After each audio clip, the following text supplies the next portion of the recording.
এবং নারীদেরকে উদ্ধারের জন্য আমাদের জিহাদি মন মানসিকতা কোন সময় সুযোগ হলে জান মাল দিয়ে আল্লাহর রাস্তায় ইহুদি খ্রিস্টানদের যতগুলো পণ্য আছে সমস্ত পণ্যগুলো বয়কট করতে হবে।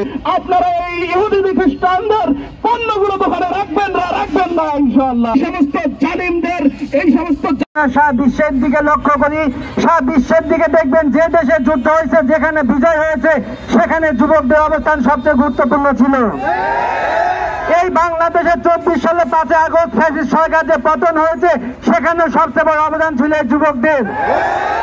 সারা পৃথিবীতে অন্যান্য ধর্মকে টিকে রাখার জন্য সর্বোচ্চ চেষ্টা করে যাচ্ছে যুবকরা, কিন্তু দুর্ভাগ্য হলো সত্য, এই সারা পৃথিবীতে শুধু মুসলমান যুবকরা এখনো তাদের যথাযোগ্য অবদান রাখতে পারছে না। তা আমরা বিশ্বাস করি সারা বিশ্বের মুসলিম যুবকরা যদি এক হয়, আমরা যদি সারা যুবকরা সিদ্ধান্ত গ্রহণ করতে পারি, শুধু এই প্যালেস্টাইনকে মুক্ত করা নয়, সারা পৃথিবীকে ইসলামের জন্য মুক্ত করা সম্ভব।